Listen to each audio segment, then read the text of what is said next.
So I'm obsessed with the psychology of media relations and pitching, and the whole framework behind it. Mm-hmm. So Who do you think is an example of a business leader who gets publicity?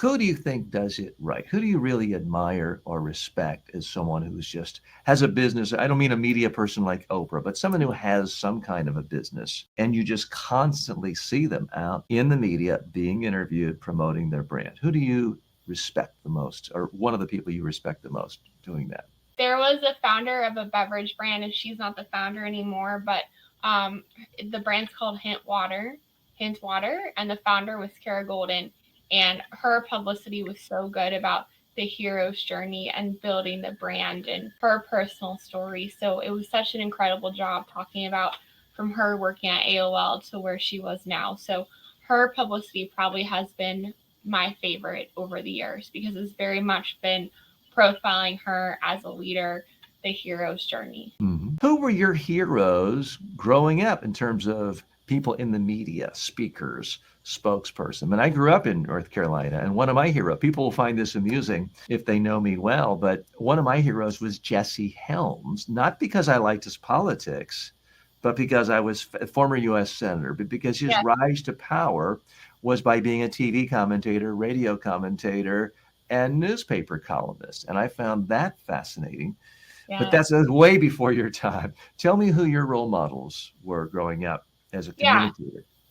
When I was in Columbus, Ohio, and I lived there for 27 years, there was a local TV station, Channel 10, and there was a woman named Angela Pace, and she was in charge of community affairs. So every charity event she covered, every local event she would go to, and that was who I aspired to be. And then I even, in my early 20s, created a blog where I highlighted local businesses making a difference.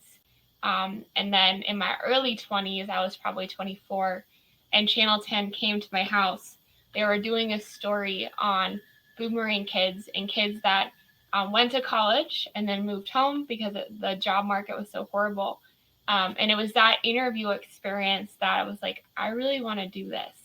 So I've like my favorite vertical has always been local TV, local news, booking guests on the morning Now, show. that's interesting. Where do you see that going? Because I mean, I grew up in a time when the local news anchors were gods. I mean, if you Yeah. saw someone who was the local news anchor out at a restaurant, I mean, you'd be talking about that at school for the next 2 weeks. So, like that was more exciting than seeing the most famous movie star. Now, I could walk down the street and pass every single news anchor in South Florida, which is the sixth largest media market in the country.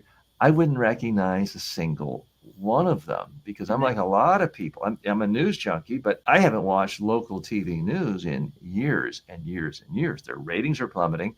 Their ad base is plummeting. It's kind of dying, isn't it? It is, but I still think there'll be local media, and a lot of people are building their following with Instagram. Mm-hmm.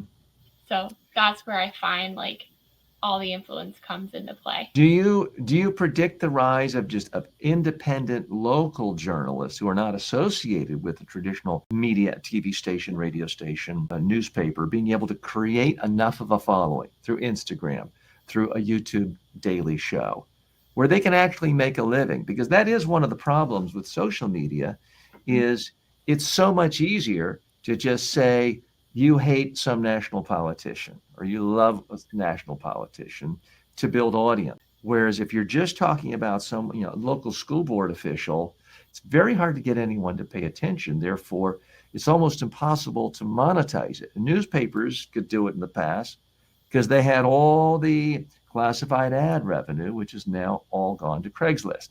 Yeah.